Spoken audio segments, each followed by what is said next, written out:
Hey guys, welcome back to Supposedly Fun. I'm Greg. Today I wanted to talk to you about two books that I recently finished, both of which came from Penguin's First to Read program. I got digital advance copies from them in exchange for a review, so here we are. The first one is The Other Americans by Laila Lalami, who is an author I had never read before, although her novel The Moors Account was a finalist for the Pulitzer Prize, which I spent a lot of time last week talking about. This book is about a crime that happens in the Mojave, and it's about the family that happens to, but it's a little bit larger than that. I don't want to say it's the whole town. But so the patriarch of this family is named Idris. He is a Moroccan immigrant, and he is killed in a hit-and-run accident while crossing the street to his car after working at the diner that he owns in the Mojave Desert. And his daughter Nora is a musician who lives in England. She lives in Oakland, and gets the phone call that her father has just been killed, and she returns home to bury her father and to push the police to find out who is responsible for what happened to him. And that is the catalyst of the novel. It grows from there, steadily adding more characters and more points of view. Each character has knowledge or perspective of things that are going on that other characters don't. So as they trade off and take over the narration, you get deeper levels of the story, a deeper understanding of the story and the things that have happened to them.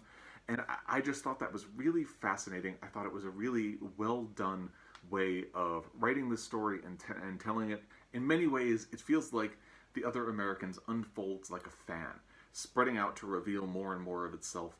And like a fan, Lalami's writing is beautiful, but serves a purpose. And I really enjoyed that. I enjoyed going through each chapter and discovering how each character fits, and I really loved how this book prizes story and character development over gimmicks and kind of gotcha twists. So imagine my sincere disappointment when about the last 50 pages just kind of lose the plot. So throughout the narrative, Lalami fits each chapter together like a puzzle piece. Everything is neat and orderly, and one thing leads into the next. But suddenly, when there are about 50 pages left, she jumps in time. And it felt very jarring to me. I felt disoriented, which is not a bad sensation for an author to give their reader. But in this case, it felt unnecessary, it felt purposeless, and I really wanted the detail of the stuff that she had glossed over. You know, the whole novel, she really gives us a lot of the detail, and then she just glosses over a lot to jump ahead. And I didn't, you know, I wanted to be there and to find out how these things happened. I didn't want to jump ahead and start to figure out, okay, well, what happened? How did that happen? And at least one storyline is dropped completely. There are some others that kind of peter out. They end up not building to anything. And when you've really gotten invested in this big, sprawling story, to have some of them just disappear was really disappointing. And then Lalami goes for exactly that gotcha twist that I had been congratulating the novel for avoiding before. I had even been talking to my husband at lunch one day and said, you know, if this was a lesser book, would have it turn out that this happens so it could surprise you. And then that happens. So I was really, I think that to me was the most disappointing thing about the ending.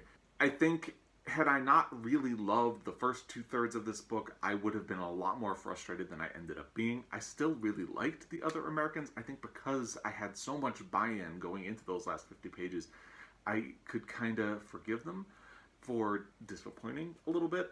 And I definitely see where a lot of people would really enjoy those last 50 pages and not have the problems that I had. And I think that the main storyline does come to a really nice, heartfelt conclusion. But like I said, there were parts of it that at a certain point, like Nora's sister Selma only gets to take over the narration for one chapter, and we never go back to it.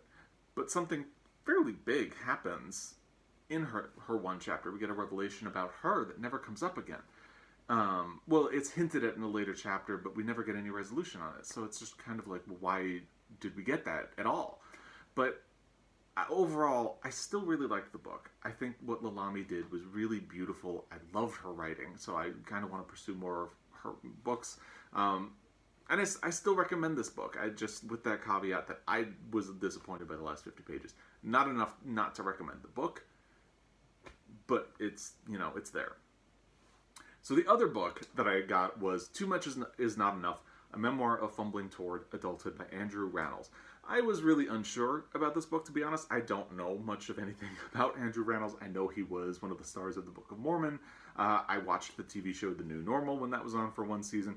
I haven't really seen him in anything else other than that, so I didn't really know anything about him. So imagine my surprise when I was just kind of delighted by this book. I thought it was really entertaining. It's very funny. I recently learned the difference between a memoir and an autobiography. An autobiography is somebody's whole life story, and a memoir focuses in on one specific point in time. This is definitely a memoir in that sense because it begins when Andrew Rannells moves from Omaha, Nebraska to New York City to go to college and pursue his dream of being on Broadway, and it ends with his first role on Broadway. That could have been disappointing because you really kind of want to know how he ends up getting to Book of Mormon, and it doesn't cover that. It gets to his first role and then stops. But his first role on Broadway is as a kind of in the ensemble of Hairspray. So it's definitely not that big Broadway experience that Book of Mormon is, but, you know, I don't really care that it doesn't go into Book of Mormon because it just, you know, it's very much a story about pursuing your dreams and what you want to do and believing in yourself and believing in your own ambition.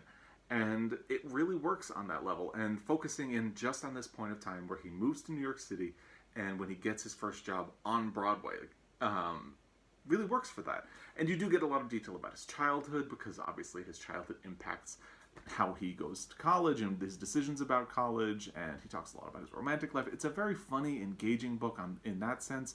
Will it be one of my favorite books of the year? Absolutely not. But it was a really surprisingly likable book for me, just simply because I don't really know anything about him. But he also talks about coming out, having grown up in Nebraska, and his complicated quest to find relationships that are meaningful to him, to his goals, and just that he is relating to another man on that level. And, you know, I thought that was really meaningful as well. So I would definitely recommend this book. So there you go. What are you reading right now? I would love to know. If you are wanting to check out either of these books, I would recommend you do so.